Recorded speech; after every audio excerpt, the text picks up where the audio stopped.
What's up, guys? Welcome back to my channel. It's your girl Kim, your favorite yada gal. Okay, so today we are interviewing one of my favorite friends. I don't even want to say interview. We're gonna have a good conversation with one of my great friends and fellow entrepreneurs here in Savannah. And I'm not gonna do her introduction. Y'all are gonna have the pleasure of meeting her yourself, but I just wanted to pop on here because I know y'all just see me getting ready. I finally got a videographer, so I mean, if y'all can see differences in the footage and you like it, be sure to let me know. Like I said, we have so many changes coming this year, and I'm just excited for us because it's a year of growth, baby. Okay, and this is just the perfect way to start the year off with this little series that I'm doing. Not little series, with this series that I'm doing. And yeah, I'm just so excited. I can't wait for y'all to meet her. I won't even tell you what her name is, but yeah, if you're excited, go ahead and give us a thumbs up right now. But yeah, we are loaded up and ready to go. I will see y'all later. Is this about subtext? Plays, novels, songs, they all have a subtext, which I take to mean a hidden message or import or something. Subtext refers to meaning beneath the surface of everything we say and do. We can trace this idea back to one of the seminal figures in theater, Konstantin Stanislavski.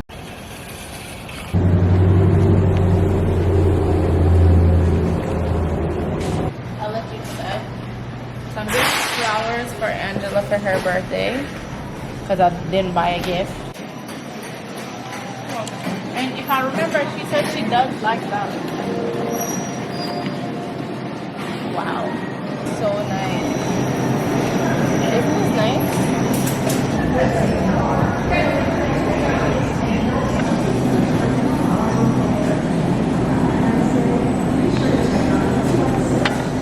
Alright, I'm gonna look and see if I can find something a little bit more thoughtful for Angela.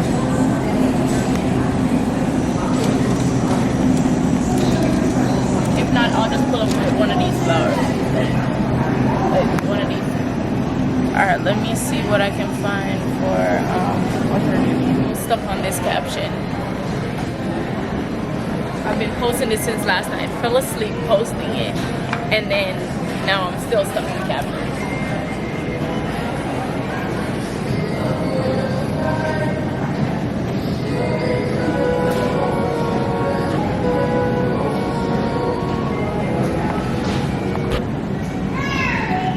They have Fairlifet in here. The price of like one glass of it at Peanuts.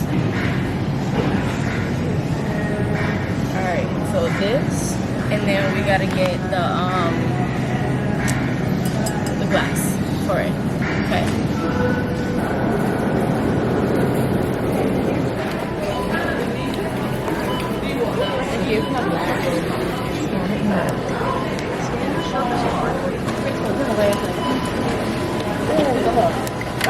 Thank you.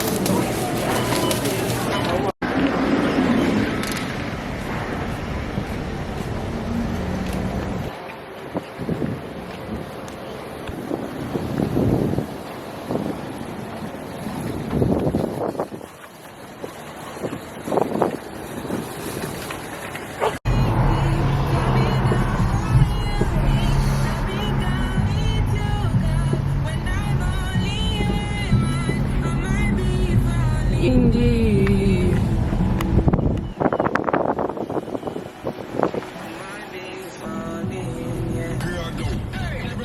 Work anywhere in front of over here, school or wherever. What's up, it's Way Up with Angela Yee. I'm Angela Yee, and B-Dot is here.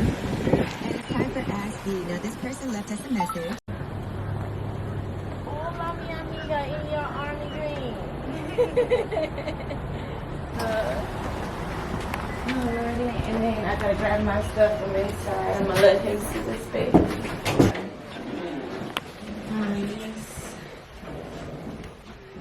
Okay, perfect. So I'm gonna let you do an intro for yourself on the actual video. So you're gonna help direct us and whatnot. Oh, this is kind of a signature.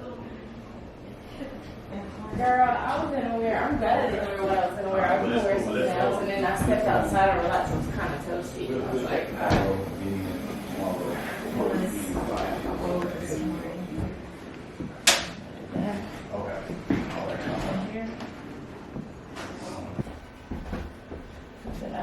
unscrew the side or nothing.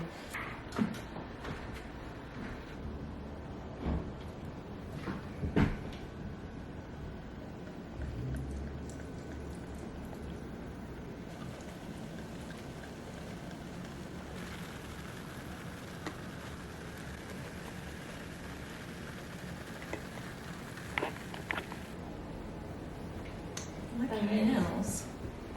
Thank you, girl. My nail tech did that. She's Jamaican too. She in Pooler. She's in Pooler? Yeah. Do you live in Pooler? Uh-huh. Girl, fire. Literally fire. What is it? I saw What's her business? it's 876 nail. Awesome. You're good at editing. Because you don't have to do a lot of it with me. What exactly about myself? What do you want to So know I can about help me? guide you. All right. So tell me a little bit about yourself, like personally, how you got into the aesthetics, where your love from it came, or if it was just something you were like, you know what, I'm good at this. I should just like explore this, and then you can tell us about AP the aesthetic, the SD. So like as a brand. So you. Sure. Well, I'm Aisha, and I basically started out with skincare, not even being an esthetician, but like skincare, working at Massage Envy. I always took care of my skin, everything, because I have PCOS, so I always had like my skin type always fluctuates from between dry to oily, or oily to extra oily, or normal to oily. I always had a combination. So working at Massage Envy, you know, they did facials and stuff, so there was always skincare representatives coming in and telling us about the different products, and then I'm like, oh, so this is actually a career. I can be doing this with somebody. Right. So then I actually went from like wanting to do it on myself to actually wanting to be an esthetician and taking care of other people's skin, just in case someone else suffers from PCOS or any skin condition.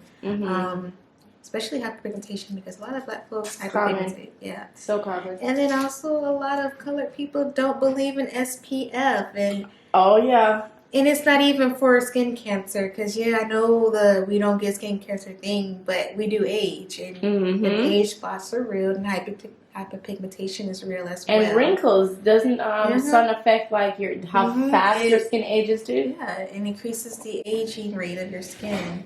And so I'm like, I can definitely assist with that. And so I was working on my master's degree, so of course I couldn't juggle both. Yeah, no, I could do both.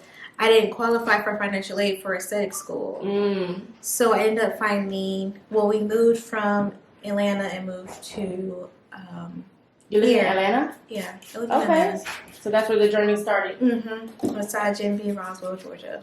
Okay. But we ended up moving out here to Savannah because Bernard got a job offer. And so I found an apprenticeship out here. So while I was working on my master's degree, I was also working on getting my aesthetics license. Wow. And then I finished my master's degree, so then I went full blown with my esthetician journey, working on the apprenticeship, building clientele at that as well. I even got my first celebrity client. Well, who was it? George Wallace. That's what's up. Yes. You did his skincare? I did his facial. Oh, that's what's up. Yep, I did his facial. And then I ended up getting my esthetician license. And then I was pregnant at the time as well. So then some stuff happened. I ended up leaving the spa I was at, and then I ended up getting my own place. But I started branding AP the SD while I was at the spa I was at, because I wanted my own Instagram, people see my own work, so they could book me versus someone else. Associate you with the company you were with. You wanted to establish your own identity. Yeah. At this spa, book Aisha or AP the SD versus anyone there thinking they can offer the same service and skills as me. Right. Starting to set yourself apart. Yeah. So that's how APSD began. How'd you come up with the name? AP is Aisha Parler, and I'm the esthetician. So AP the SD. I love that. So that's how it's very simple, but yet it's meaningful because it's who I am. Right. And then as I proceeded with AP the SD, I started someone asked me to do a spa party for them. And I'm like, oh, okay, I could do that. But then, like, I need a name outside of the spa that I'm at. I needed my own little business outside of AP to SD. So that's when I came up with Skin Safari. Wow. Okay. I love that. And then someone was like, well, how did you get the name Skin Safari? I'm like, well, skin is a crazy skincare journey. Like, it's crazy. It's always changing. As we get older, hormones go crazy and your skin type is going to change regardless of the weather, season, age, whatever. And so I'm like, it's a crazy journey. It's wild. I'm like, oh, Skin Safari. There you go. Wild journey, wild skincare. Start your skincare journey with Skin Safari. It's going to be wild, but we're going to get there and you're going to enjoy it as you go along with it, you know? Oh, I love that. And the logo's nice because, I don't know, I feel like it looks like it's a crown on your head, like a queen almost. I don't know if that was the intention, but that's what I get, like, looking at it. Just like, it's regal. Like our natural beauty. Natural beauty. And I'm taking care of your skin so you can, like, encourage your natural beauty. I mean, of course, makeup is a thing. It's great. It perfects our natural beauty. But to have natural beauty and not something completely opposite of what your makeup is doing, it's important. Like, right. You gotta start at the foundation. Because I know everybody sees Instagrams and Facebook videos and photos of someone with makeup and they're taking it off and they're a completely different person. I'm just like, yeah, let me take care of your skin. And I feel like personally too, that's gotta like definitely boost confidence issues. To me, it's a red flag. When I have clients come in and they be like, oh yeah, I wear makeup every single day. Like, I don't go anywhere without it. And I'm like, so you develop this sort of codependence. You don't like how you look at all, is what you're telling me. And that makes me feel like just so nervous, like the pressure's on because you're relying on this makeup to give you the confidence. So it's very possible you could look at this and bust out in tears and just be like, I hate it because you attach it with your self-imagery completely. It's like all in one for you. And I feel like just like what you said, just them being able to take that off. I love their skin. Natural beauty is really a thing, and a lot of people love it. It's gotta start there. It's gotta start there for sure. Now, I wanna do this icebreaker, and then I wanna come back to something you just said because I had it in mind, and you sort of touched on it, and I'm like, okay, yeah. So we're thinking like on the same line. So I got this fun game. It's different categories, and this is real cool. I think Deontay bought this actually. I was like, what? Got you finding the game. I love it. Now, got different categories. Like, why did you mention me? Different categories. So the green ones are alive, and then these purple ones are about you, and then these ones here are from your past, right? So I want you to pick kind of like one from each section. All right, so I'm doing this purple one. What's the purple one? About you. So what does it say? So it says, if I asked your past partner to list your most negative characteristic, what would they tell me? Wow. I would say probably that I'm a pusher. Like, a pusher? Like nagging? Yeah. Like, well, not even just nagging. Like, well, okay, how can I put this? Extreme encouragement. Like, I want them to be better at what they're doing. And so what? Okay, first off, let me just go back to this. A lot of people that I dated in the past were like street, hood, you know, that type of stuff. So I needed them to get out of that because that's not me. Right. So I kind of like pushed them like, hey, what do you want to do in life? This and the other. And then I was also nice. So if they asked for money, of course, I'm like, hey, here you go. Pay me back, though. There's one of them that still owes me a hand for the money. I could possibly be rich at this moment if I put interest on it. But anyways, a pusher, but also a lover because I like to be up under people. Oh, so okay. I like. So someone that might have deemed it as like clingy. Yeah. Like the last person was. Yeah. Okay. So it would be clingy. Like I like to be up under. I like to be up under, you know. Some people don't mind it at all. The right person wouldn't mind. You know what I mean?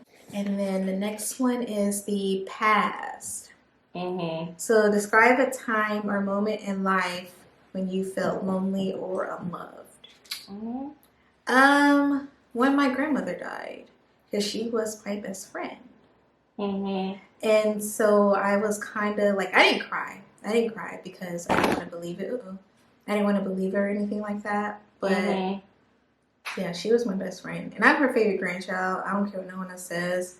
I was literally her favorite. When you know, you know. Yeah. Are you the first? No. Oh. But I was the favorite. I'm the one that always sat on her laps. I was always there with her. I went fishing with her all the time. Mm-hmm. And then I used to hear her talk trash about all the other ones to me. And I was, whenever she was sick, I was sick. And not even like fake sick. I was like literally sick. Well, like she was like y'all were connected. Yeah, she was my best friend. Mm-hmm. Because we used to live with her too. So yeah, our bond was unmatched. So I felt like that with her. And then again, I felt like that when my dad passed. And he passed in 2022. And yeah, because I was, after my grandma passed, I got really close with my dad. And yeah. That's his mom? No. Oh, okay. And my grandma that I'm talking about was my mom's mom. Okay. And then my dad, like once I was able to start like driving and everything like that, I was actually able to go see him more. And we created that bond and we got really close. I was like the son that's a daughter that he never had. So see, I can relate to the story about like your grandma, because my great grandma, we lived with her when I was younger too. When my mom got pregnant, you know, Caribbean situation, so not everybody was like pleased and stuff. So she ended up going to live with my great grandma. Got a house together, and I remember like being real young, and the only thing she used to do to me, she used to pinch me. When I would do stuff, she would pinch me. I could remember that like clearly, but aside from that, my mama couldn't do or say nothing to me. You know what I mean? Like she started having, I think it's dementia, but like she was forgetting stuff. Like we would go visit her, and she just would not really recognize who you are, this or that. But she always remembered who I was. Like, I not just remembered who I was, but she remembered memories. She'd be like, oh, I remember when you did this and did that. And I was like, yo, like everybody knew, like I was definitely her favorite too. yeah, that was dementia. Yeah, I was like, man, it was tough though. I don't know if your grandma just like got older or whatever, but for me, I feel like it was harder, like watching her, you know, like age and stuff. Yeah, we even when she went to the hospital, like it was the end. They had her on like the breathing machine. It was so traumatic to see her chest like be inflated by a machine. So it was unrealistic because it was going way up, and then now I saw her and I'm like, y'all, can y'all take me home? Yeah, I went and saw my great grandma because my grandma was like insisting like you need to go visit her before you leave Jamaica when you go this time because you might not see her again. She kept saying that, and I mean, I don't know. Some people are just like superheroes too, because even though she was like 98, so in my head, realistically, you could be like the time is coming, but I just never thought of a life like she would not be here one day. So I was just like, nah, I got time. But I'm glad I did go, but it definitely was one of those, like when I went the last time to see her, I was like, I can't see her again like that. But, you know, the people that come in our life, it's to bless us. Well, and, I mean, at that point when I saw her, she was gone. Like, she was 62, so she was young. It was just, she had like a lot of stuff going on in life. It wasn't even just health, it was just life. But, yeah, she was my best friend, and I don't care what no one else say. That was her favorite. We did fishing. I had a fishing trophy with her. I was her favorite. A fishing trophy? I got a fishing trophy. Saying what? You caught what? The biggest. The biggest fish? That's what's up. Do you have the trophy still? Yeah, it's at home at my mom's house. In my closet where it's going to stay. I told her don't touch none of my stuff in my room. So this last one is life. How should household chores be divided up between us? So I'm going to assume us is like to me, spouse. my husband, and explain. So I think it should be split up 50-50 because I should not be... 50-50? Yes, 50-50 because I should not have to cook and clean after I cooked. Yeah. And fix your plate and everybody else's plate. And then my plate last. And then sweep after everybody eats. And then clean off the table and put the chairs up and everything after. I should not have to wash and fold the clothes. Yep. Now he does the yard work and everything like that. And I go out there and help. I feel like we so should if you rake the yard, you gonna go up and pick up leaves. Oh no, I'll help rake for a little bit, and then once that sun gets to me, I'm in the house, and then him and the kids got it. Let me ask you, let's do a little bit of a life reflection here, right? Aisha as a little girl, did you know what you wanted to be? Like, No. did you ever see yourself being like an esthetician? No. I didn't know what I wanted to be. Okay. Never. Do you feel like you had like a good representation of like a bunch of like a wide variety of options? I think I knew whatever I wanted to be, I could be it. That's where I went with life. Okay. So, like, when I was in high school, I took the healthcare pathway in high school for college. And I got my degrees and all the health stuff like that. What's your degree in? So, I have a degree in health science, political science, and public health. And then I'm back in school for nursing. But still, I could see you being a nurse. But it'll still be like, either it'll be with maternal child health type thing, or it will be with skin. Like a dermatologist. Got you. And so I knew somewhere in life, all I knew was I wanted to help people. I didn't know where I wanted to help them, but I knew I wanted to help them. Right. And even as an esthetician, I'm helping people build self-confidence and keep their skin clean. Because our skin is the biggest organ, and it's the last to actually show the sign of sickness. Because you can be sick within, and it's not going to show until you're at the last stage of whatever you're going through. When it's pretty, like... severe. Yeah. And so it's important, like, as a teacher, we're not only telling them to take care of their skin and this and another, we're telling them to take care of their inner self. Because what you put inside your body comes out through your skin. Exactly. I've done extractions of a smoker. When I extract those pores, what's it like? It smells horrible. You can smell like if they smoke Black and Mild or cigarettes or something, or weed. They can smell it. If someone's out for the day, they just have like a bunch of drinks and they come get a facial, I'm gonna smell it through your pores. Like, it's last resorts. Like, just like sweat. It's like meat sweats or stuff like that. It's not even just from the sweat. It's like, you know how pores get clogged up? It's all built up. What I was going to ask, because I've always said this, where makeup doesn't cause skin damage if you practice proper skincare with it. That's true. Is that true? That's true. Okay, I was like, let me ask a professional, stop saying But also, when wearing makeup, make sure it's appropriate for your skin type. Because if you're prone to breakouts and oily skin, you need to make sure that you're taking proper steps to make sure your skin is protected and not getting clogged up. And you're removing it properly. Exactly. So not going to sleep in your makeup and removing it before you go to sleep and all that stuff. Still making sure you're putting on some type of SPF. Yes, I know some foundations have SPF in it. But SPF, when you're wearing it, you're supposed to reapply it every 2 hours. So find a spray one. Spray on top of it. It'll give you a glow. So, I mean, like... That's something I don't do. I probably should definitely start doing that this year. In order for SPF to be effective, you need to reapply it every 2 hours while you're in the sun. If not, it's just defeating the purpose of even wearing SPF.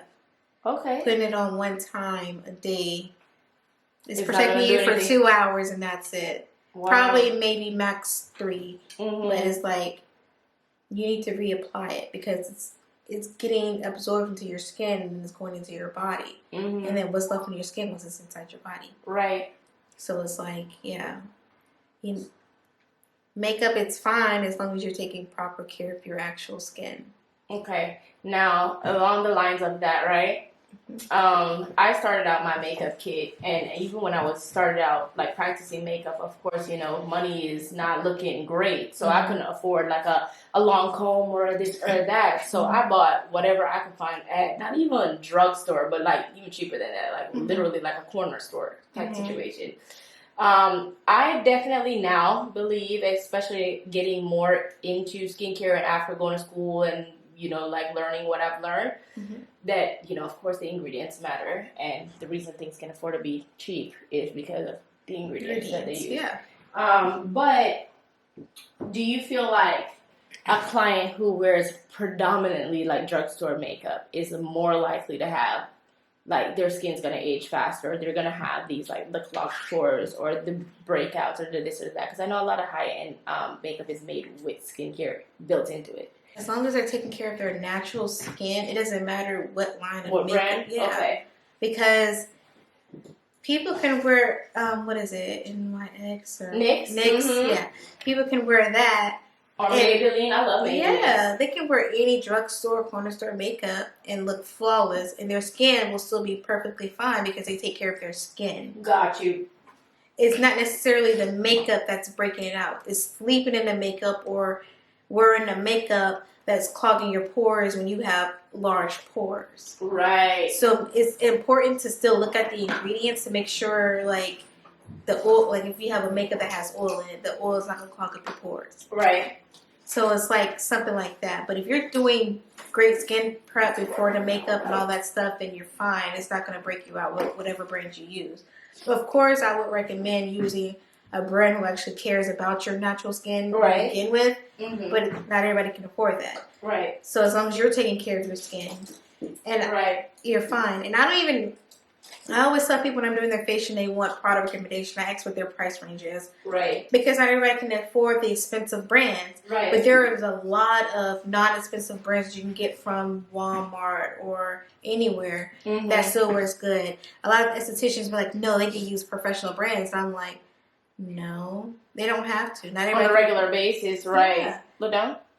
See, one thing I guess I could add to that is, I guess then what you're saying, correct me if I'm wrong, is if they're on a budget, then it's best, instead of splurging on makeup and then cheaping it out on skincare products, it's better to get cheap makeup and spend your extra money on making sure the skincare portion is right. Yeah, but even though you don't have to break your bank to take care of your skin.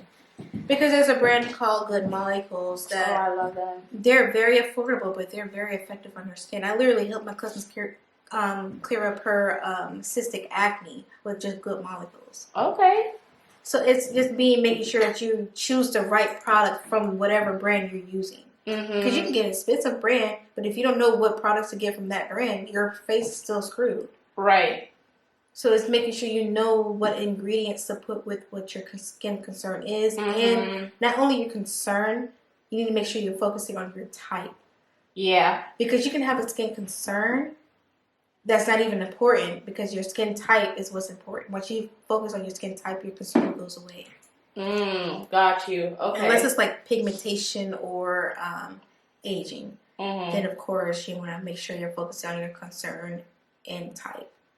But if it's just like acne or something, if you focus on that type, you won't even have to worry about the concern. Because it'll take care of itself. Yeah. And then there's a lot of people that just wants to do certain stuff because it's on social media and stuff. I'm like, no, don't do that. You don't need it. Yes. That's how, so I relate to that heavy when it comes on to makeup. Especially as a person who learned to do makeup off of YouTube.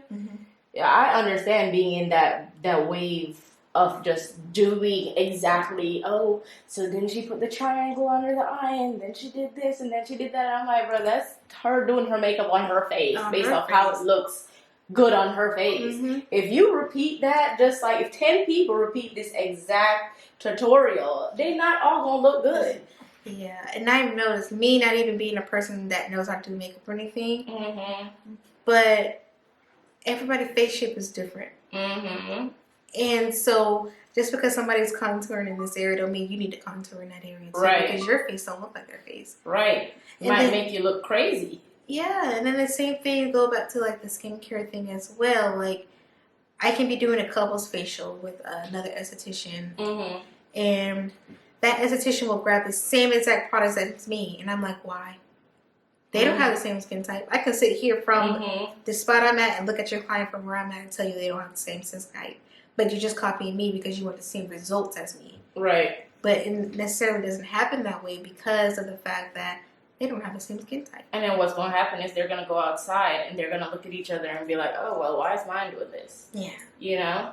And, like, I was in a situation with that happening. She's like, well, your client face is always glowing whenever you give them a facial. Because I'm focusing on their skin type and concern. I'm able to do both because we have the products to do both. You are just copying the products that I'm grabbing and trying to put them on their face, but you don't know how to combine the different products together to meet your customer's skin type and concern. So therefore, you're not really meeting their needs, and they're just here for nothing, and you're just making money. A lot of estheticians are, one, competitive, two, only in it for the money, and then three, they don't really care about the client's skin. They're just wanting to upsell so they can make more money. Me, I can literally tell. I have my own retail out there. But if someone tells me they can afford, I'm like, okay, well, let's go to this. What product can you afford? What line? What's your price range? And you just recommend them something else. I will set up a full regimen for them off of the line that they want or they can afford. That's good. Because, I mean, yeah, I have my own line, but that was my money I spent. I don't need you to replace my money I spent. I didn't ask you for money to buy my line. Right. So it's like I'm helping you achieve the goal that you want. Plus, it helps build trust, you know, because trust. when clients realize that you're not only just pushing, like, an agenda, then they'll know, you know what, even though this is her product, she is talking to me about a whole different product. Exactly. That's half the price of hers. So she knows very well that once she puts me onto this product, if I like these products, I might very well never spend money buying hers because, shoot, if these work for half the price, why am I going to spend the extra money? But they just might, just off the integrity. Yeah. And then, like, facials. People always ask me what facial I recommend. I'm like, first thing I tell them, I'm like, I don't know. I don't know what your skin looks like.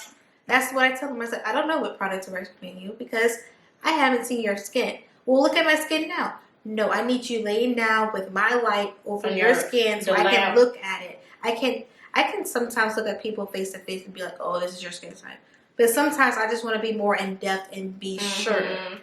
I want to do one cleanse to make sure that everything is off your face and then look at your pores and everything else and know what's really going on with your skin.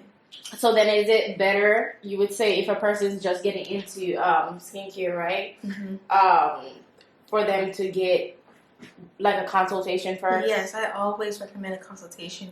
Even if someone doesn't book a consultation with me and they book like maybe my go-to facial, which I will probably still give them the go-to facial just because it's compatible for everybody. Yeah, it's for everybody's skin because it's different pods for different types and concerns as well. We'll sit there and look at the skin and say, you don't need this facial.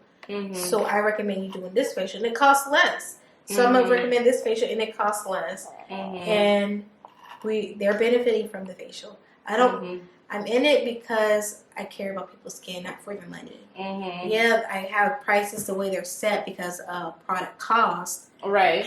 But if you don't get a family to feed and you do this full time, you know what I mean? But if you don't need this most expensive facial, I'm not going to give you this most expensive facial. I'm going to give you the facial that's cheaper, but it's because you need that facial. So do you know anything about like a lot of these like top like celebrity trendy like skincare? Like for example, I know the Morpheus 8 was really popular for a minute. I watched a lot of girls and they was all getting Morpheus 8 and I was like, dang, like I know for sure I can't afford that. But are these things that you feel like, you know, when you have more money, we all see it, like the rich people, they don't even look like they're aging. So this is what I'm going to say about celebrity skincare lines. It's not even all celebrity skincare lines, but a lot of them. A lot of those skincare lines are based off of that celebrity who created its skin. And you always see that they have like one cleanser or two cleansers because they're double cleansing. One exfoliator, one mask, and all that for their skincare line, and everybody's just buying it up. Oh, I want my skin like so and so. But it's for their skin, and they're selling what they use on their skin. Right, this is my regimen, and if you want to know what I use and my secrets for my skin, I'll sell it to you at a price. And hopefully we have the same skin type. Right. That's how it goes. And that's probably why they have like some success rate and some not, because it's not like, I guess, diverse enough. Exactly. And probably not tested for long enough. I feel that way too about like when a lot of celebrities come out with makeup lines.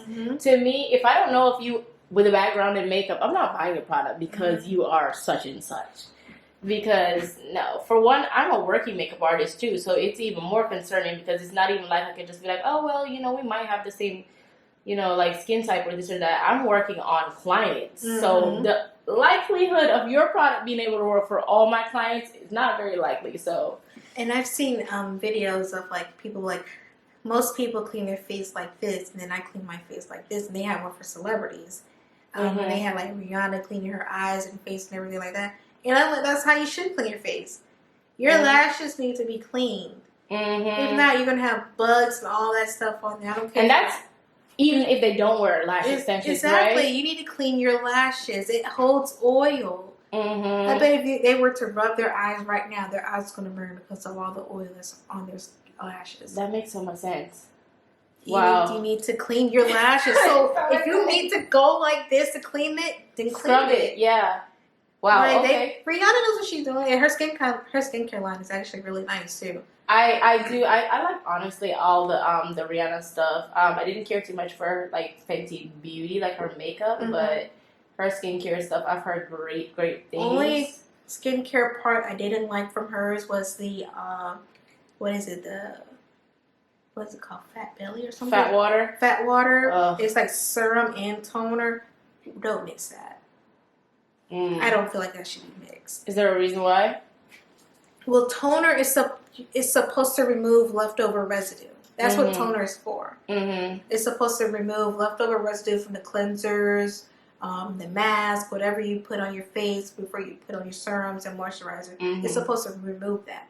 So if you're putting toner serum in and you're pressing it into your pores, you're pressing all that residue into your pores. It's meant to be removed. Oh, okay. Because you're leaving soap residue on your face. Right. Because if you were to get a toner, like put toner on a pad and clean your face, you're still going to see something on there. Right. And it's just removing all that leftover residue. So are you supposed to like clean with the toner like multiple times until it's like completely clear, or? No, I wouldn't do that because then you're just over exfoliating. If you're over exfoliating your skin if you do that. I just recommend just do one sweep after you cleanse your face, and then if you're doing a mask or it's like if you do a mask, then do another toner after the mask. Oh, okay. Yeah, I just do it one time. Okay. But you just want to make sure you do it before putting the serum in. That way it's not covering the pores. Okay. And then I've recently gotten really into skincare. Like my skincare drawer, I'm going to need you to see it so you can assess my choices. But serum, I kind of do like the full step thing, but I can't say that I know exactly why I use every single thing I use. So like you just educated me on the true purpose of toner, because I really thought it was, and this is probably one of the reasons, but just to like balance out the pH. It does that. Okay. But how are you going to balance the pH if you're leaving residue in your face? Right. Okay, so it just has like multiple benefits, but like that's because you have to think about your cleanser pH is not the same pH as your mask or as your serums or everything like that. Everything has different pHs. I have some products over here. It's not my line, but they have the pH level on them, and none of them are the same. So different products have different pH levels on there. The toner is to balance it out, but you're also removing the stuff that's unbalancing it. Because it's getting unbalanced by the cleansers. So you're removing it, and that's what's balancing it out. Okay, so then what is technically serum? Serum would be like hyaluronic acid, vitamin C, vitamin E, what is it, niacinamide or whatever. I can never pronounce that. I think it's niacinamide. Yeah, that one. I'm not going to say it either. Like stuff like that would be considered serum. Serum is more lightweight. It's not, you know the difference between a serum and a moisturizer. Moisturizer. It's more liquidy. Yes. And then you always want to do your serum before your moisturizer. You want to do your serum before your eye cream. Because the eye cream is just a moisturizer for your under eyes. Right. And so the serum is considered your treatment. So whatever you're treating, the serum is that. That's what it is. Your serum is your treatment. And then you have your moisturizer, which is your moisturizer. It's locking in everything, but also hydrating your skin and all that stuff. And that one, you definitely want to focus on your skin type for choosing your moisturizer. Correct. Because if you have oily skin, you want to use a water-based moisturizer. Okay. If you have dry skin, you want to use an oil-based because it's going to lock in all that hydration that was already in there. From when you cleansed it, all that water is going to lock it in there. Okay. And all right, so people with combination skin, would you suggest like that they need to probably use, like how when you're priming the face for combination skin people, you use multiple products. With cleansing the face, would you also suggest they use like 2 different cleansers? So I don't care what skin type you have. Use during the morning time when you're morning cleanse. If you do morning cleanse, You only need one cleanser. It can be cream or it can be the lather one, whichever one. And then at evening, you want to do a double cleanse because with that first cleanse, you're wiping away any environmental factors that was on your face, dust, so it be or anything like that. Just look down. And then that second cleanse is going to be basically their doing what it needs to do. So like if I'm doing a double cleanse, most time I do like a cream cleanser or like an oil-based cleanser just to remove any makeup or oils, dirt, debris, anything like that. Then I follow up with like a vitamin C cleanser or like a glycolic cleanser, lactic cleanser or something like that. And that's going to be treating the pores and all that stuff, like actually getting the gunk out the pores, pulling all of it out. How often would you suggest a client needs to get like a good, like see their esthetician, get a facial? Once a month, unless they have like a concern. Yeah, like if they have bad acne, twice a month. Or severe hyperpigmentation, twice a month. But other than that, once a month. And normally, whoever their esthetician is will tell them that, unless they're money hungry. But once a month. Because 80 to 90% of your skin results happen at home, while only 10 to 20% happens with an esthetician. Yep, I'll say that louder for the people in the back, and I be telling my makeup clients, listen here, you're not gonna come in here with a crazy skin telling me that you want me to make you look 20 years younger. I cannot do that. And then also when you're getting your facials and stuff, don't think one facial is gonna fix your problem, because it does not. It requires consistency. Yes. Look down. So once a month is what's needed. Okay. Wonderful. You look so cute. Okay, so, wow, that's good. So, all right, so talk to me about what led you to start your own product line. And was it just the process? Like if somebody... So, well, what started me for doing my own product line was there's a lot of lines out there where you don't know the words on the ingredients bottle, and you're like, should I use this? Should I not use this? That and another. Whereas I'm more on the holistic side of skincare. All of the things I use, whether it's my line or another line, it's more focused on natural resolution versus harsh chemicals being on the skin. And so I wanted to make sure I had a line that I like that was more holistic, having natural ingredients that's not harsh on the skin but also effective. Because there's a lot of natural skincare lines out there that aren't really effective. And then you have the harsh ingredient lines out there that work, but at the end of the day, what is your skin going to look like in 50 years or so? Right. You don't know what it's going to do later on versus what there's always recalls on all these product lines and everything. Oh, if you use this facial cleanser so-and-so years ago, you may be entitled for a compensation type stuff. Your family's going to pick it up because you didn't make it. Yeah. And so I'm like, I need an ingredients list where people can read what's on there, know what it is, and trust it because they know what it is. You know what's crazy though? Like, I actually, when I was in cosmetology school, well, before that, when I got really serious with like being a makeup artist, that was one of my biggest concerns too, because you know, when you watch like the master classes and you start like investing in like learning more, you kind of realize the OGs, they know what they're talking about. Like when they're talking, they're not just saying, oh yeah, and then I love the foundation from this line. They're going to go so deep into it. You're going to be just like jaw drop. Just like, what did she just say? Exactly. And that's when I realized, okay, like I want to be able to understand products like that. Because the way how they talk about it, they're like, yeah, and this and that does this and da-da-da-da. I'm like, I don't know. Nothing. That's when I kind of realized that I was really just picking up products because people was using it. Yeah. And I was just like, oh. And that's one of the things I appreciated about the apprenticeship that I went through. I can't speak for all apprenticeship, but the one I went through. Because I had to teach myself. Yes, I was under someone, but they were a master cosmetologist. And you know, with master cosmetology school, you don't go in They're depth not- with the skin. Right, they're not estheticians. Exactly. And so I kind of taught myself a lot. Like I went through all the books, researching different skin types, knowing what products go with what ethnicity and all that stuff.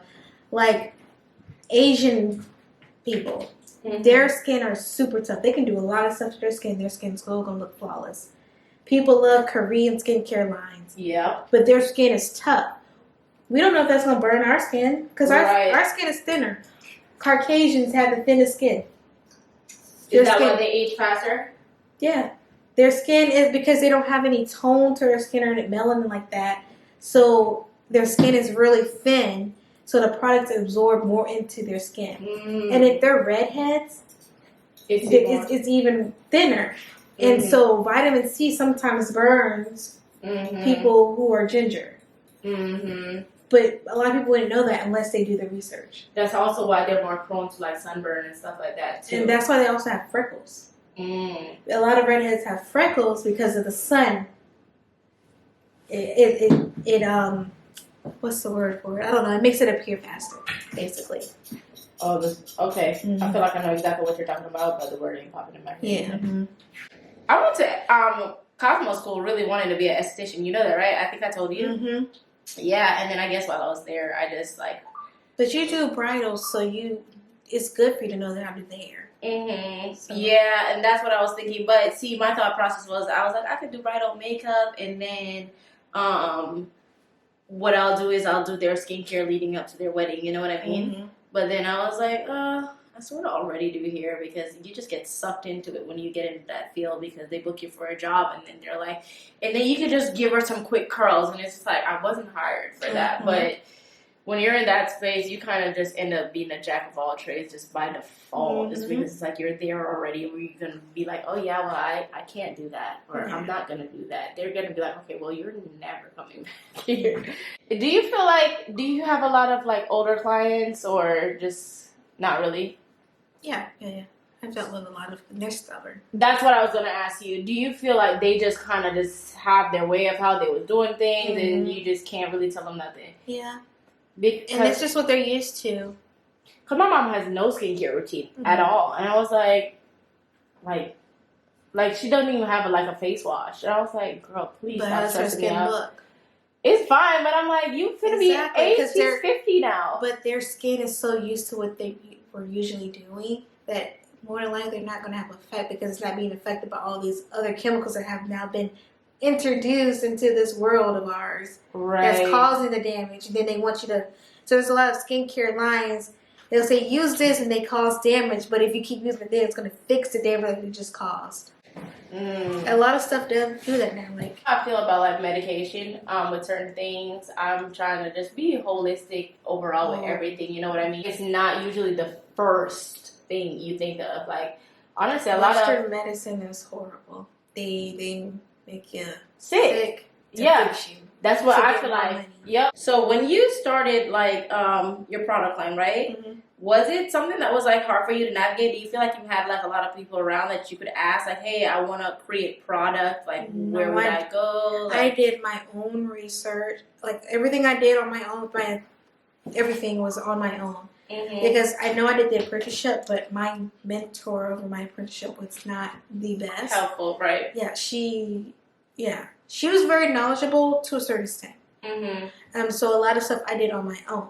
So I did my own research. I even got my own formulation book because I thought about doing my own formulas or stuff, but I'm like, nah, I'm just gonna leave that for the chemist because I ain't got time for that. Right. I mean, I did chemistry, but I ain't got time for that. So I ended up finding a company. There's a lot of companies. You just got to do your research. Ask for samples first. Always ask for samples. Okay.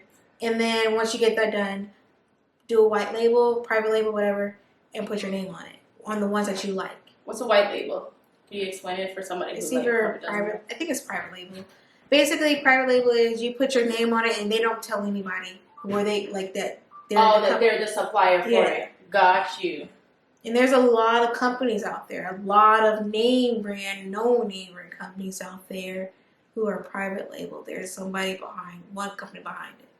Your skin is so crazy. Like, it's not even when you raise your eyebrows, you don't have wrinkles. That's so. So you telling me I don't need no Botox? No, that's really crazy. Because I'm looking into getting Botox. I know. I remember you told me that. Yeah. What's your thoughts on it? That's why I'm in nursing school. Huh? I want to give Botox. I feel like Botox, it's depending on, there's different types. So I don't know all the names for it, but I want to do like the natural one. A Juvederm. Yeah. I don't think that's the same. I think it's more of a filler. But I'll do more of a research on it once I'm certified to actually give it. No, girl. Then I will do more research on it. But I want to provide Botox because I feel like it's very beneficial not only for like preventive methods, but it also helps with like headaches and stuff like that. So it's like, it's more natural properties to it. It's nothing like harsh. But I also would say be careful with it. Don't overdo it. Right. And I mean, truthfully, I feel like with Botox and things like that, just in general, not even just Botox, I feel like it's something that's just now sort of getting talked about, just like how like BBL became a thing. These are things that obviously existed before, but it was sort of only accessible to certain people. Mm-hmm. So now that people are realizing, oh, all you need is the money to go get this done, and you need to know where they're going.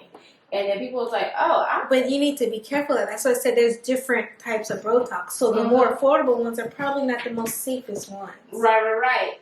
No, but like what I mean like is, I feel like I've never heard of, especially black people talking about Botox. It was always sort of like when you hear Botox, it was almost to make fun of white people. It's like, oh yeah, she gets Botox. And it's just like, you know, and you just have this imagery of like a stiff face because she has Botox. It's just like what you've been told. And I feel like now that I've been around more people who are like in different spaces and this and the third, and I'm having different clients, and I'm in the beauty space now where I have professional friends who, this person owns their own business.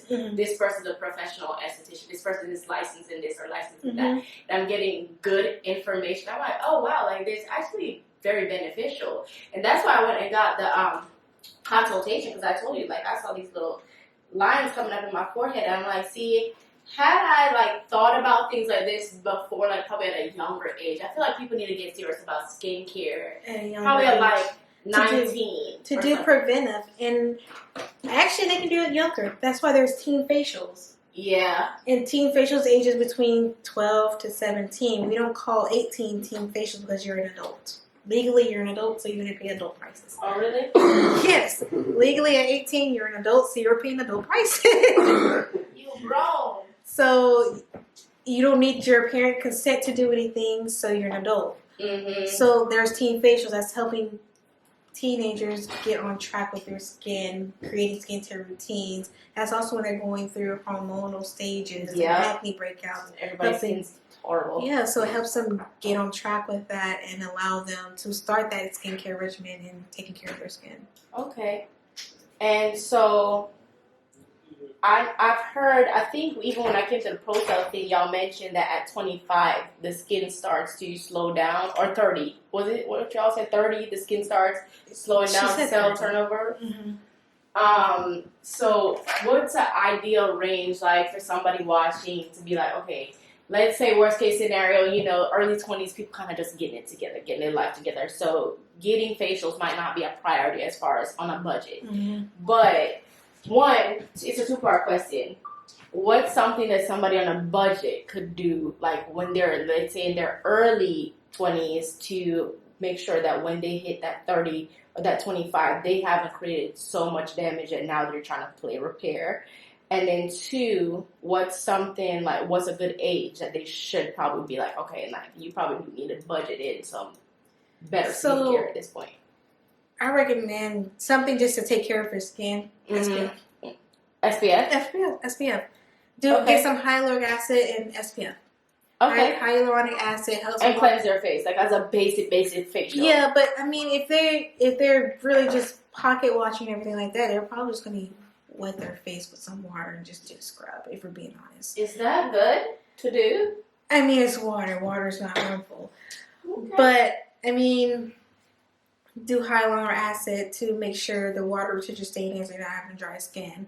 And it also helps with preventing like not preventing, but it helps reduce the signs of aging and all that stuff too, because it's plumping up the skin. Right. SPF is going to help with decreasing age spots and advanced aging and all that stuff too. So if they're just, and then you're young, so they're not really worried about a lot anyway. So SPF is going to help with the sunscreen. Hyaluronic acid is going to help with water retention. They're barely going to clean their face because they're going to be out drinking and go home and go to sleep. And then wake up and go to class. Right. They're not really, they're going to throw some water in their face if we're being realistic. See, but a lot of people don't realize this, and I didn't until I went to cosmetology school, that even water has a pH. Yes. So filter water, shall we say that. Make sure you're using soft water versus hard water. Because even that could be damaging. Yes, because nowadays they have so much in our water. They have fluoride in our water. There's chlorine in our water. There's a lot in our water these days. So using soft water would be more beneficial. But if we're being realistic, they don't care about that. They don't. And I mean, like you said, though, a good point is they're so young, they're really not going to see too much damage from that until they get older. And that's why I said SPF and hyaluronic acid. SPF is going to help with the sun damage. And then... Yeah, because they be outside when they're young, child. Yes, I was one of them. So, Same. yes. I was everywhere. And then I said around age 25, like, start putting money away to see an esthetician once a month. I don't care if it's an express facial, 30-minute facial, go see them. Go get a consultation and get a regimen at least. That's free. Unless it's a place that charges money. At least until you can buy something that lasts you a month. Have them recommend products for you and then just buy the products. You have it for a month because most products last a month and a half if you use it correctly. Are you supposed to throw them away? Because I don't ever throw it. No, we should use it all within a month and a half. Really? If you're not, that means you're either not doing it properly. Wow, that's crazy. Yeah, the bottles are unless you got like the professional size bottles. No, I have like eye creams and stuff and face washes that I've had for eye creams is a different time. story. That's why they have them in smaller containers now, though. But exfoliation and face masks, those typically will last longer because those are not everyday use. Right. Cleansers, everyday use. Wow. I've been having some cleansers that I've had for... Do you use them every day, though? No, because that's the thing. I have like 7 or 8 different cleansers that I kind of like interchange. Is that good? No. Or that's not good? No. Dang. No. What are you supposed to do? You should have... So I always tell people like you should have a set skincare regimen for the winter and then for the warmer weather. Because your skin type basically will change probably. Because it's going to get drier during the winter time. And it's going to get probably oilier during the summer times because you're sweating more and all that stuff. So other than that... narrow it down. I got too much going on. Yeah, you need maybe 1 to 2 cleansers, an exfoliation, a toner, your treatment, which is a serum, your moisturizer, your eye cream if you want to wear eye cream. Not everybody has to wear eye cream. And then you're going to have your SPF. Wow. Girl. And then the only thing I said eye cream maybe is because a lot of people, if I say eye cream, is basically for like preventive, like aging preventive. But like dark circles and stuff, if it's hereditary, it's not going nowhere. No matter how much eye cream you use, it's not going anywhere. If something's wrong with your skin, it's hereditary, it's not going anywhere no matter what you do. And that's where like things like makeup will come into place as like a temporary little thing. But because even when I went to ask him about filler for like my under eye because of the dip, and he was like, honestly, filler's not gonna fix that. And I was like, really? Because if it's hereditary, at least they were honest because a lot of people will still do it like, yeah, we can fix that, and they're taking your money. I feel like it didn't get fixed, and they're like, maybe you just need to do another round. Like always book a consultation, no matter where you go. Consultation. That way you get a feel of who you're dealing with, your price range. They get a feel of your price range. And also you just know what to expect. Okay. And you can also tell, first impression is last impression. You can tell if you're going to trust them or not. Right. Personally, I thought about going apprenticeship route too, even after starting Empire. Because when I went to Empire, I really went there just to kind of like talk to somebody to get an idea. I wanted like a realistic number because I feel like when you first have the thought, you know, maybe I would go to cosmetology school or whatever, right? Mhm. And you're trying to get information, which I really hate this when places aren't just like fully transparent. You can't go on their website and figure out anything. Mm-hmm. So, and I think it's intentional because they want you to come in. So if it's too expensive, they can talk you into it. But that was my experience. I was like, okay, well, I just want to know how much it costs. Like, if I could do it or not. And then when I went to talk to them, they ended up signing me up the same day. And I don't know. Talked you into it. Right? I'm like, I don't got no willpower or something. But I definitely was just on some. Like, I don't really want to take out debt. Like, I've never had debt like that in my life. It's different to me than like getting a car payment or this or that, where it's like it's a couple $1,000s. Like, in no time you can pay that off. But once we getting past like 10, 15,000, 20 something, 30 something thousand, it's feeling like a big responsibility to me. You know what I mean? So it was a heavy weight for me to just decide like, okay, yeah, I'm going to do that. And I mean, I think another reason why I never really explored too much the apprentice route is I don't think I really knew much about it until I started school. That people were like, oh, you could just go apprentice and you could at least get paid while you in school. See, a lot of apprenticeships are not even paid. You have to find a person willing to pay you. You don't have to get paid in the apprenticeship. I know you don't have to, but I thought it was like a common thing. No, they don't have to. Some people just won't pay you. They'll teach you and you won't get paid. And then you get a license. Yeah, I was just lucky enough to find someone willing to pay me. That's good. I'll say that's good because, I mean, that's sort of how I felt at Empire too at the end. A lot of people, you know, when you get on the salon floor, especially, you know, we have requirements as far as how many credits we need to have for this and the third to even meet the requirements to go to state board. And Empire sort of has their right. Empire has their set clients that's been coming there for 4 years and they get the same services. So it got to a point where it was like, okay, we here doing silk presses every day, and we don't even do a silk press at state board, and we're not getting paid for it. So it's just like, okay, if this is not a service I'm planning to offer outside of here, I feel like I'm wasting my time. Because can we just focus on like what we need to do to pass state board? And it eats up so much into your time for actually learning that it's like I don't even feel like I'm learning now. You know what I mean? Because I spend like we only have about 7 hours of school. And for certain credits, you need a certain amount of hours for them to approve it, like a perm or this or that. They're like, yeah, you can't do a perm in less than 3 hours. It's just like, dang, well, it's only 4 hours in a day, and you gave me 2 clients. So it was difficult, but I mean, I definitely do feel like people need to know that there is the option to. I don't think apprenticeship is in every state, but I know for sure Georgia offers it. Oh, okay. Not all states, because all states have different requirements as far as it goes to getting licensed. Yeah, because you can be an esthetician in North Carolina, New York, and you can't do like dermaplane or something like that. I believe. Really? I believe. Don't get me lying. There's something an esthetician can't do in New York that they can do here. I feel like it's dermaplane, but it might not be. It might be because New York is one of the states that has like the max amount of like hourly requirements, and like of course like California and stuff. Yeah, Georgia's one of them too. You're required to have more hours than a lot of places. I'm like, bro, I would be done with an apprenticeship is even more hours. Yeah. So for my apprenticeship for aesthetics, I did 18 months and 2,000 hours. Yeah. It's not 18 months or 2,000. And I want to clarify something because this was the main reason why I didn't do apprenticeship once I heard about it. Like, if you pick somebody, you're like, all right, I'm going to apprentice under this person. Let's say you're just not meshing or they're not you can go to somebody else and just pick up where you left off, or do you have to start over? No, you can pick up where you left off. So you would submit the application, submit the hours you already put in, and they're going to start you off where you left off. Oh, okay. Because there's no set curriculum.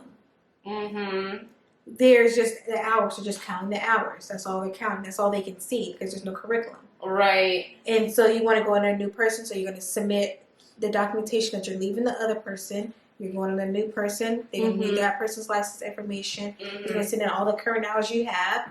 And you need to remember what hours you told them, because when it's time to submit, it needs to equal up to match up. Yeah, it shouldn't be less what you told them originally. And then, so along that lines, do you have to what do you call it? Like, oh my gosh, what am I trying to say? All right, you can pick up where you left off, but as far as like credits, like I know for us, we had to have like a lot of like certain credits. Is that the same? Like when you're like doing the apprenticeship? Yeah, so there's a certain number of credits you need for each subject and this and the other. Right. Which is double what it is for the school. Oh. So that's why I say 2,000 hours. Oh, wow. So why is that? Is that just because you're just apprenticing? Because I mean, it's the same. Yeah, it's because you're apprenticing, you're not in school, and they want to make sure you actually got it. Get it? Yeah. Wow. Okay. And so that's why I said when you put your hours on there, they have a chart on there, the application. It has like the sciences, massages, facials, whatever. And each one you put how many hours of what you did there. Because for the apprenticeship, I don't know if it's the same for school, the number of credits equals a certain amount of hours. Right. So that's what you put there. Yeah, it's the same. So that's what I meant by like as far as like when they would get like really tough on us, especially towards the end, about, oh, y'all are trying to get X amount of credits in a day, but it's only 7 hours in a day. You can't do that. And we're like, why not? What if we're fast or this or that? Because it's the number of hours. It's credit equals hours. Yeah. So that's why I said that you finish where you left off, because they have documentations of what you have. Sit down. Mm-hmm. You had documentations of where you left off, so they know where you left off in your file.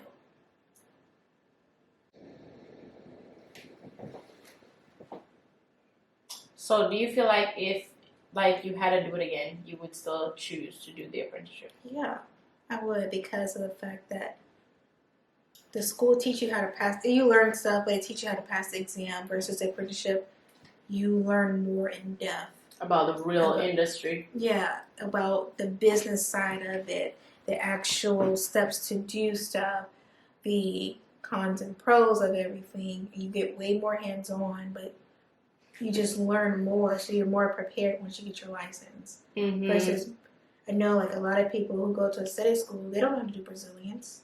Right. Because they weren't taught Brazilians. Right. Versus apprenticeship, I know how to do Brazilians. I know how to do lash extensions. I know how to do a lot of stuff that weren't taught in school. Right, because lash extensions is a specialty thing, and that's really honestly getting like a specialty training without even having to pay for it. What state is it? There's a state now where you can get a lash license and not have to be an esthetician. I can't think of what state. Really?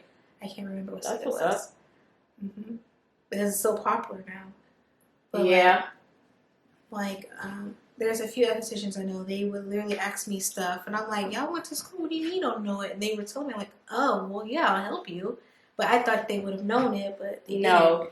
No, I can definitely verify that from cosmetology school too, because a lot of people, they don't. Oh my gosh, I always thought it was crazy though. Like a lot of people would leave Empire saying that they didn't learn anything, and I'm like, I get what you're trying to say, but don't say you didn't learn anything. You learn stuff, but you learn the basic stuff, the stuff that you need to know to get out into the field. And it depends on like your educator. That's one of the things I will say. Like if somebody's like weighing their options between like should I go to school or do like the apprenticeship, I'll say this: it's definitely what you make of it.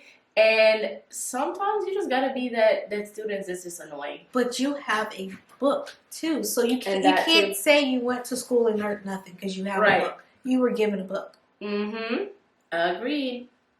Because even as far as like state board prep, right? Mm-hmm. It was very like kind of unclear of like the proper procedure of how they prepare us for state board, right? Mm-hmm. Because some people were like, oh yeah, like we have like state board packing parties and they make sure that your bag is packed up before you leave and this and the third, right? Mm-hmm. And while going there, I have seen like past students come back and get their bags packed and this and the third. I've seen it done. But is it consistent? No. You know what I mean? Mm-hmm. And at that point, what am I going to do? I'm going to be like, well, they did it for them people and now it's my turn to go to state board and ain't nobody here that's helping us with state board and I'm not going to pass because nobody's helping us. And Well, it's just like, what are you going to do? You're an adult, first off. That's what I'm saying. You're an adult. And you're the only one that's going to have to pay it back. So it's just like, listen, I spent good money to come here. I'll be damned if I leave here not learning nothing. Like, don't sit there and blame somebody for something else. If you don't know the answer, look it up. Mm-hmm. Or ask somebody, because that's the thing too. A lot of people forget this is an industry. It's not just, you're not just exposed to the people at your school. Like, these are cosmetologists, master cosmetologists, Join but there are groups, other ones. Facebook groups. There's so many Facebook groups. Join them, ask a question.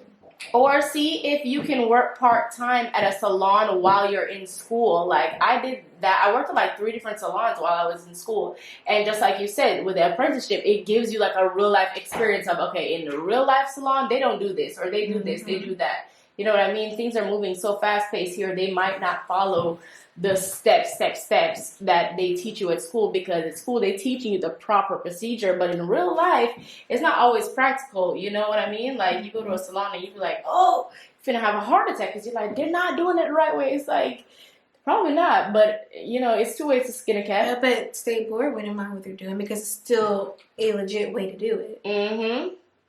And as long as it's safe. Yeah, I'm about to say they're not jeopardizing anybody. Some of the stuff is unsafe, but I mean, that's a whole nother topic. But you see a lot. Isn't it crazy? It's like a veil being like pulled down from your eye when you really get in the industry. You'd be like, wow, these people just be blatantly just doing crazy stuff. It'd be crazy. Really crazy. It really is. And sometimes, how do you feel about it when you witness stuff? Because for me, I feel like it sucks when I feel like, dang, like, I would want to say something, but I don't want to be that person.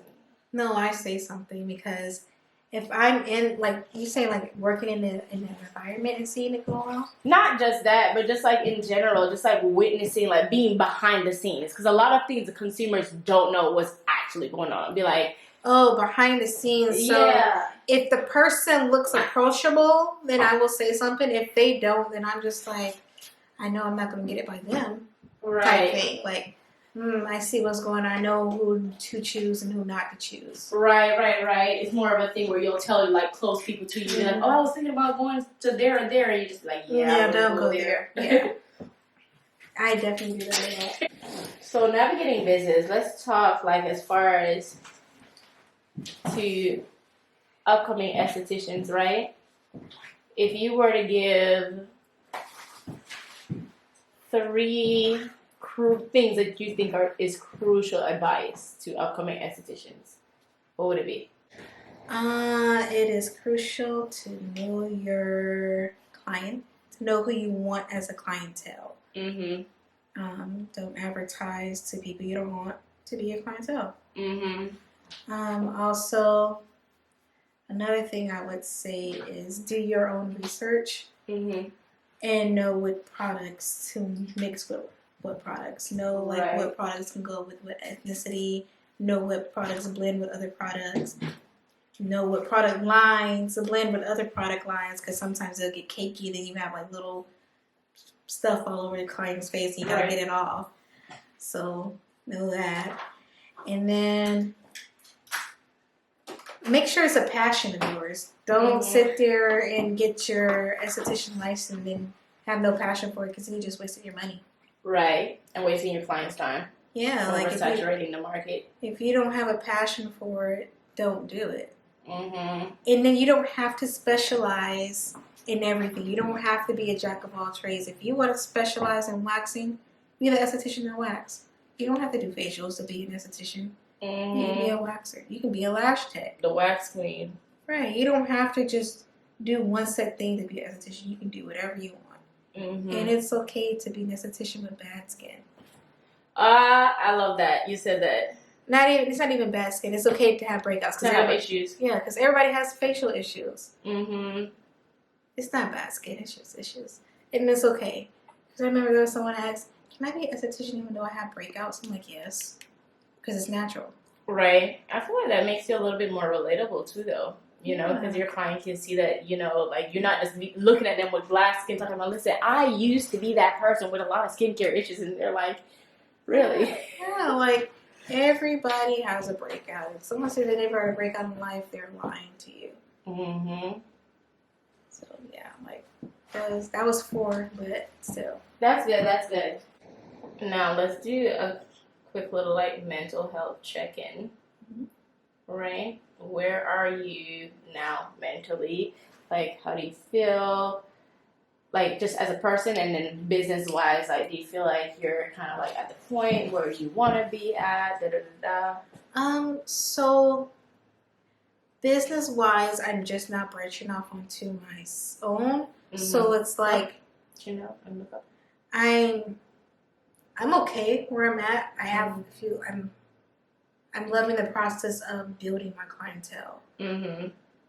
I'm thankful for where I'm at. I don't regret not staying where I was or anything like that. I'm very thankful for where I am. Mm-hmm. And I know it's going to get better. Right. And I invest in myself. So I don't think about, oh, I just wasted my money doing this, that, and the other. No, I invested in myself. And all of my investments were good investments. Mm-hmm. So that's where I'm at with it. Like, I don't have any regrets. That's good. No regrets. Mm-hmm. No regrets at all. No, I agree. Definitely. Me and Deontay actually were just having a similar conversation yesterday. Just as far as, like, I am definitely one of them persons real quick on, like, a class or a this or a that. I'm like, oh, my God, such and such is doing a class, I'm going. And it's just, like, it seems silly to an outside person looking in, like, bro, you are, like, fresh into this, and they don't see the vision yet. But for one, I guess this is my little advice. Mm-hmm. You gotta know your own why, and you gotta be your own motivation. Because if you are relying on people to cheerlead you, you might talk yourself out of doing a lot of things that might propel you in life. Because listen, my mom, when I told her, she was gonna be like, "Oh, okay." Now she loves they be doing it and they don't even realize it. And It's crazy. Now she can you give me a facial, Aisha? Can you do this? They number one fans. Like, it's crazy. Like, if it's something you're passionate about, do it. Right. And I mean, I was the same way. I was nervous, like, telling my mom, like, I never knew I wanted to be in the beauty space at all because I've never seen anybody in the beauty space. Everybody in my family got degrees in this and that and the third. So I was really like, all right, when I finish high school, I know I'm going to go to college. Don't know for what, but I will be in college. Listen, I have a master's degree. Bro. I haven't used none of my degrees, okay? I'm just saying, like, my sister has her master's and she's having the same battle right now. She just be like, I feel like I need to be doing something with this degree that cost me so much money. Yeah, I'm literally doing nothing with my degrees. I'm sitting here doing something I learned through an apprenticeship that I love. But I got my degree because of my mom. Not my parents, but my mom. You want to make them proud, you know? And I mean, it takes you more time really to, like, let's say do an apprenticeship or this or that or follow a passion, especially if that passion leads you to, like, business ownership. Because business ownership, it takes a minute before you really see in numbers because you putting so much money back into it. And I mean, you should see my tax person every time I see her. I'm like, girl, well, I spent this much on my business. Well, how much did you make? Nothing yet, but it's coming. And the IRS not gonna like you. They want you to use your business money and not just. Well, that's fine. You'll be all right. Yep, girl, that be me. A lot of it really just happened, like, as soon as I made a little extra money, I'm spending it on something. Listen, I started out in the spare room at my house that I no longer have. That spare room is not a baby's room. Oh, yeah, so now you needed to have a space. Yeah, how was that? So did you feel like there was a pressure as far as, like, hey, the time is, because I know we talked about this. You was like, yeah, like, I really don't have an option to be like, I'm going to crawl before I walk. Like, you had to get a space. I ended up getting a space at a reasonable price and didn't move in until the end of that year. I got this space in, like, February. I didn't start decorating, none of that stuff until, like, August. Yeah. It's good that you were financially able to do that, though. Sheesh. Because I know my experience too, like leaving school, being like, oh, I don't mind like working under somebody who's like a more seasoned person so I can learn And then, I mean... I saved. Yeah. And then I struggled paying some of the rents, not gonna lie, because Mm-hmm. I ended up having my child. Mm-hmm. And so I was like, how am I going to pay for this? But does it push you, though, to just be like, well, I have to? Yeah. Because, you know, my name's on that. Like, what am I going to do? Close the doors, you know? Exactly. Sometimes you just got to throw yourself out there. It's just like how some cultures, when they're teaching babies how to swim, they kind of just throw them in the water. Mm-hmm. It's a little harsh, but I mean, it really is sometimes literally sink or swim. Mm-hmm. Like, what are you going to do? Like, okay, I never thought, okay, but here we are. What are you going to do? Like, isn't it fun? Really isn't. But, I mean, in the long run, you appreciate it. And it builds so much character, you know what I mean? Yeah, it does. It teaches you discipline. Mm-hmm. Teach you money management, all that stuff. Yeah, definitely. Because as far as, like, discipline goes, girl, I'm... like on a completely different wave than I was last year. Mm-hmm. I kind of want to expand just more of, so I can have like to have space for other people to work out of. Mm-hmm. Like a bigger spa. Yeah, just for people that can't afford to go off on their own, there's a space for them to come to. Oh, like a daily rental type situation. Yeah. Oh, that's what's up. Well, not even a daily rental, like maybe, yeah, a daily rental. But, like, just for them, like, sometimes, like, this place here, Mm-hmm. they did a credit check and all that stuff. A lot of people don't have the proper credit and everything. Mm-hmm. So, like, I would have a space for them, like, who can get approved for stuff like that.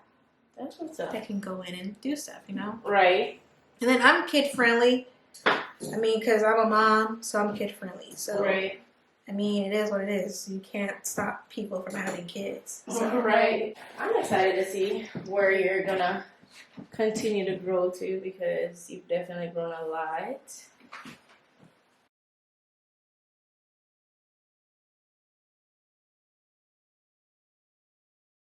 You gonna come home, Bernard's gonna be like, what do you got going on?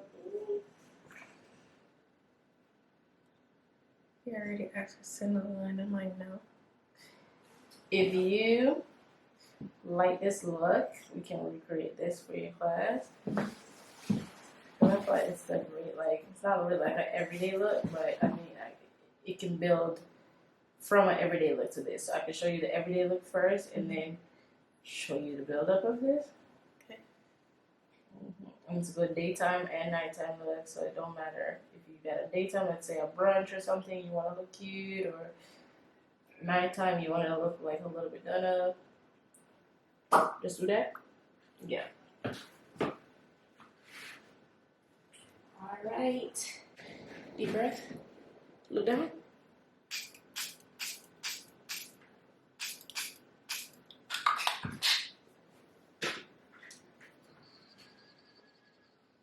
Oh, it did. Well, pretty funny. I was like, that's it basically. Let me show you the look. I didn't put any highlights on your cheeks because I don't know. I feel like the look is giving matte. It's kind of like a matte look. You got a bunch of lash glue on this side, but try it on. Oh, it's nice. You like it? Mm-hmm. Yeah, I like it, the eye shape. Yes. Yeah, I'm telling you, I'll end up going somewhere. Alright, well, I'll say this, give you your flowers. It has been a pleasure for sure, like, meeting you ever since that first networking event that we did. And we've seen each other at several networking stuff now, because I just love that you always are willing to work with people and just kind of like meet your fellow peers and stuff. You look so cute. You're such a beautiful young lady. Thank you. Yes. Inside and out. That's what I'm saying. Like, to just make it short and sweet. You're an amazing person, and I know you're going to do phenomenal as a businesswoman, and I'm proud of you just going off on your own. If anybody needs an esthetician in the Savannah area, somebody who's going to be patient with you, who's going to walk you through what they're doing and make sure that you're educated, this is your girl. Like, there's no ifs, ands, or buts. This is where you want to come to AP the SD. No, but for real, is there anything you want to say? Thank you for doing this for me. Actually, that's it. Oh, you're so cute. She's like, oh, it's just like that closeout that you did. Thanks for coming. Yes. All right. And then I'm going to just get some quick pictures. And then we're done. Okay. And that's a wrap. That's a wrap. Cut it out. Cut it out.